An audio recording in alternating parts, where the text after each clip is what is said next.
quand ça commençait à décliner, des collègues directeurs d'autres bibliothèques qui étaient vraiment encore très livres, hein, pas beaucoup de musique, on dit ah bah oui, maintenant c'est fini, le compact c'est même plus un produit d'appel pour nous. Vous voyez, c'est pas si vieux, hein, donc comme quoi il y a encore des réflexes qui sont bon, un peu archaïques sur le sujet.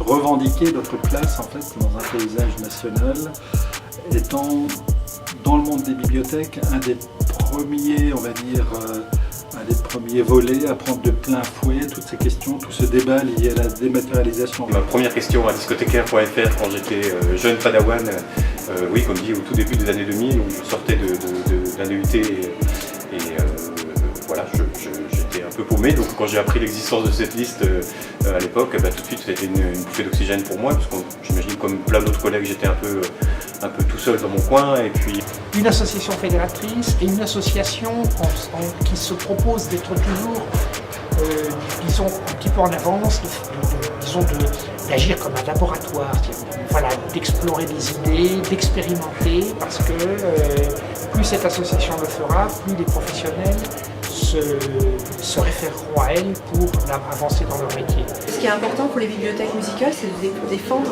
la place de la musique en fait, en bibliothèque, puisque on voit que le prix de CD baisse.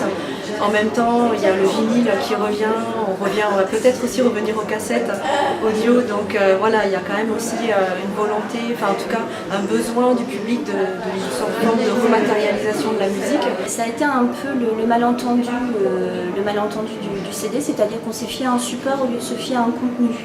On prêtait, on faisait des chiffres de prêt et on a un peu laissé tomber tout ce qui était contenu des CD. Et donc en fait, bon, je trouve qu'on a pas mal rétabli le tir. Maintenant, on revient à nouveau, on est revenu au contenu et non plus au support. C'est un des liens qui nous unit, c'est cette volonté d'être présent et de cette passion de la musique qu'on veut aussi faire partager dans les bibliothèques et dans les médiathèques. On a adopté un des principes auxquels je tiens à cœur, qui me tient à cœur, c'est le nomadisme.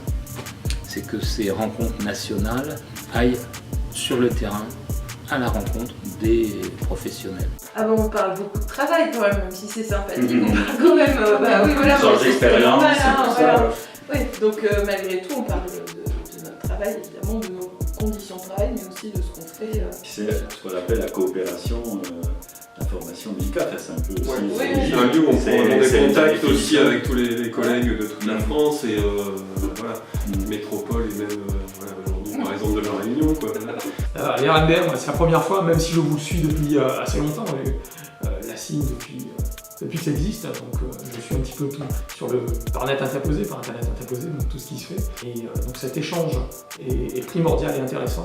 C'est pour ça que j'ai pris des contacts, des moult contacts, pour pouvoir donc ensuite, peut-être pas apporter la bonne parole, ça c'est n'importe quoi, c'est surfait, mais au moins partager avec les collègues déjà donc, à Saint-Joseph, et puis des médiathèques de Lille. Il ne faut pas perdre ça. C'est fantastique, la voix, le son, c'est quelque chose qu'il faut absolument conserver, il ne faut pas perdre tout ça.